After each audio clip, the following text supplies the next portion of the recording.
of the game. So as a former athlete, I reference sports a lot and metaphors, and so I'm going to talk to you guys kind of about what I call the next play, right? And I talk to my son about this a lot as a baseball player, and so it's the next pitch for him, but for us it'll be the next play, and understanding the value of the next play. And no matter what's going on in business, you know, whether the play was good or the play was bad, we still have to be prepared and ready for the next play. And success isn't really about having the perfect play, but it's about understanding what to do next and having courage, and you're gonna hear me use that word a lot, to understand that no matter what comes next, you'll be able to handle the next play. So there's the myth of kind of this perfect plan, right? This perfect idea of how success goes. And as Chandrita mentioned earlier, success is not a linear thing. Life is not a linear thing. And we have to embrace the journey, particularly as entrepreneurs, of what is to come, which we never know what's to come. And most successful entrepreneurs, I would say, they don't follow a roadmap. They learn how to navigate through the detours, because the detours are absolutely coming. So every setback is data. I don't believe in failure as a concept unless you quit.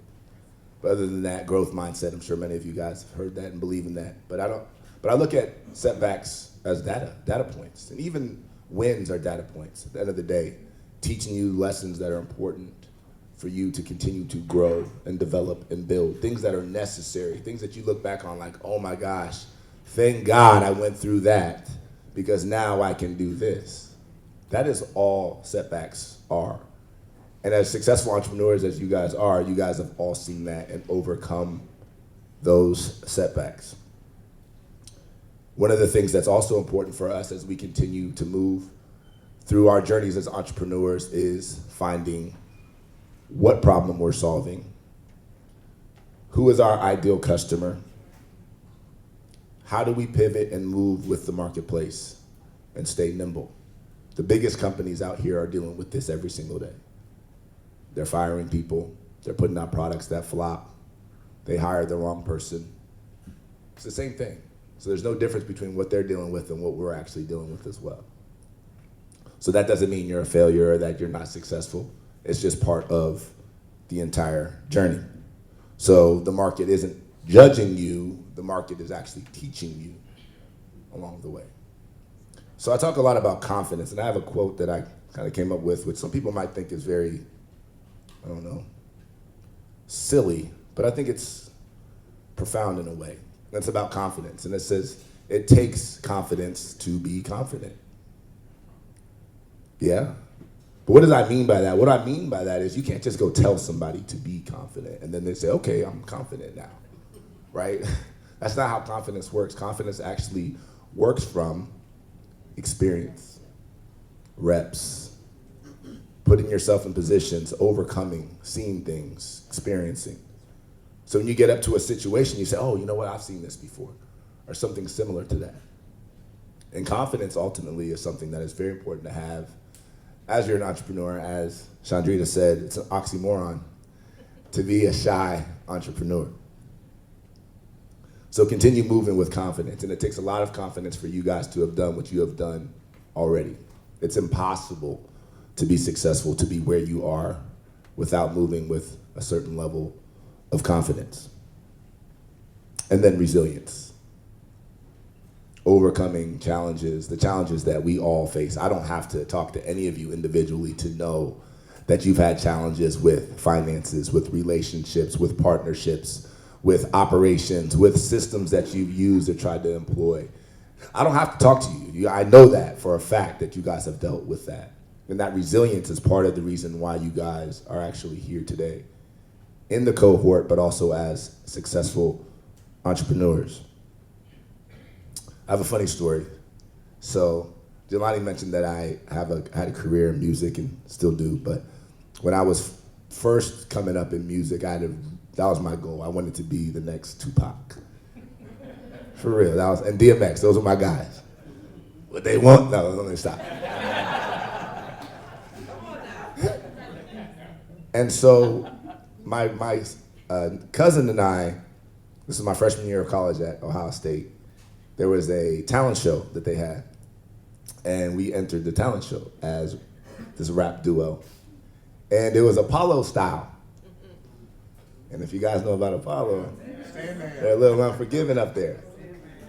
And so yeah, you had a couple seconds to show that you could do something before the Sandman came and swept you off that stage. And so my cousin and I went up there, and honestly unprepared, now that I look back.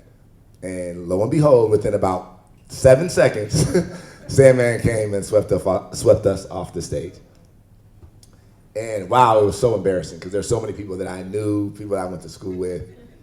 Some of my teammates were there, and it was just really, really embarrassing. But I always look back on that moment as a moment that gave me so much clarity and understanding and purpose. I had not put in the work. I had not put in the work. I don't know who I thought I was or what I thought I was. But I got up on that stage unprepared, without putting in the work, without doing what it takes to ultimately give myself a legitimate chance to be successful. But that situation actually turned a lot of things around for me in music and made me realize, wow, let me actually study this. Let me study the greats, the people that I mentioned. What did they actually do? What did they actually go through to get to where they got? And boy, their stories are crazy. So I told myself that I would never put myself in that type of situation again. That doesn't mean I'll never be booed again or that everybody would love me moving forward. But it wasn't gonna be because I was unprepared.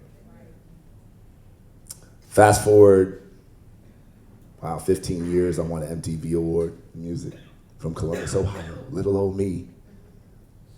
Had major collaborations with some big artists people heard of, and recently, as last year, performed on Fox Big Noon Kickoff as the headliner. And why that was significant was because the week before me was DJ Khaled, Fat Joe, and the week before that was Offset, and the week before that was Moneybagg Yo for my hip hop enthusiasts, and then it was me. So I said, wow, I'm there, I'm there. And not necessarily that I felt, oh wow, I made it. Yeah, in some ways, when people kind of talk about that, yeah, that's how they would position it. But for me, it was really just kind of a step that I think was kind of something that really helped me understand the value of resilience, persistence, not giving up, which clearly many of you guys have. Otherwise, you guys wouldn't be where you are with your business. So, as Jay-Z said, put me anywhere on God's green earth, I'll triple my worth. So that's it. Courage is kind of taking the next step, without seeing exactly what is gonna happen. And obviously, many of you guys have exuded that courage throughout your careers. I want to talk a little bit about just the entrepreneurial mindset and making sure that we continue moving with that level of fervor and values that we have, the curiosity that it takes to figure out, okay, what's the next problem or issue that I can solve?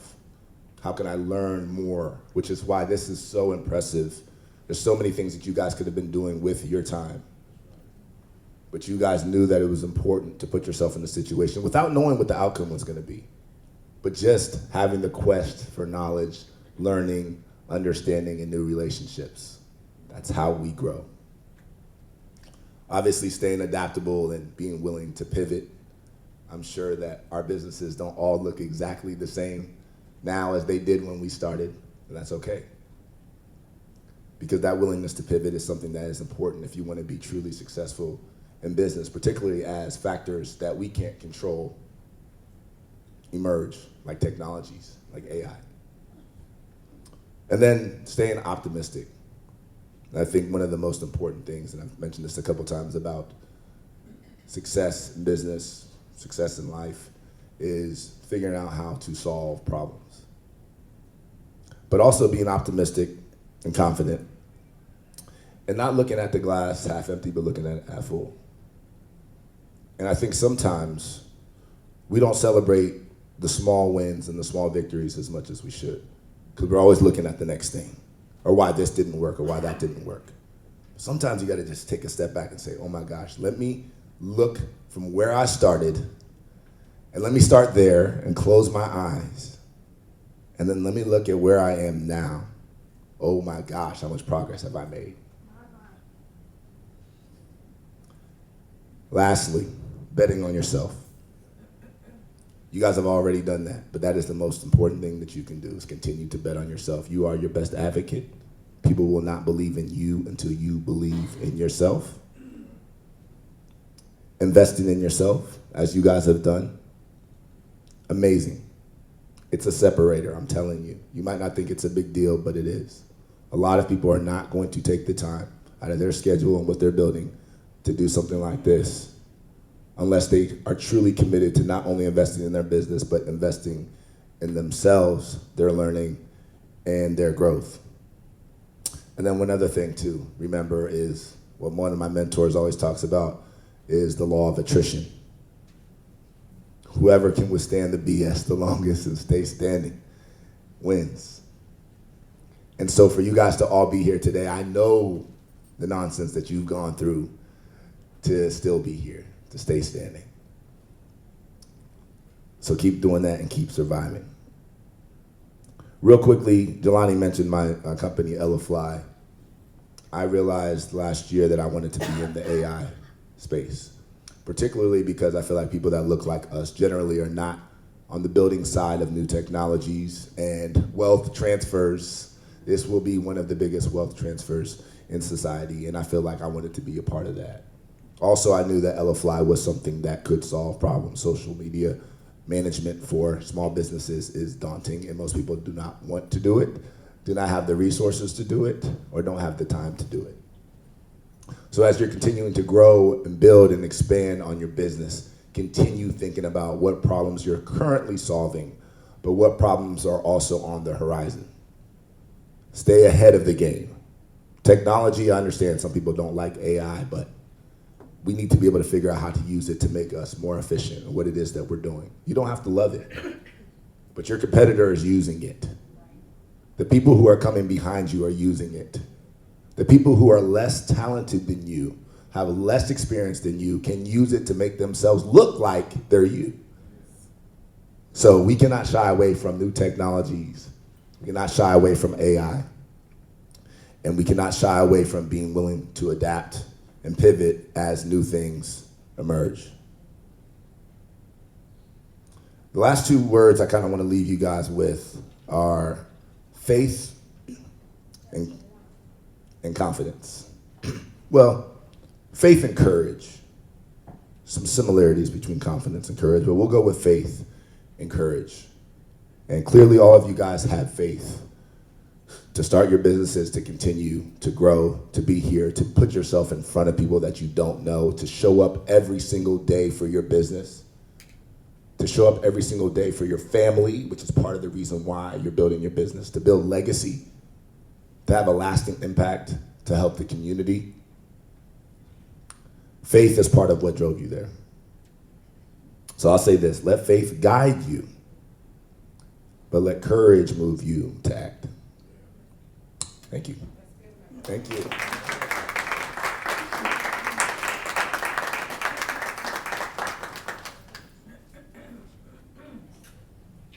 Give another hand for Mekka Don.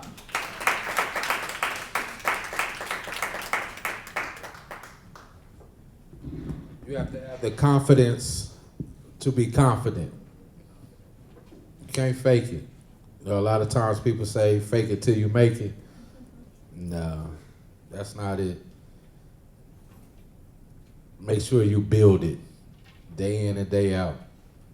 For those that don't have it, that do have it, enhance it. Enhance it. Thank you, Mekka. How y'all feel?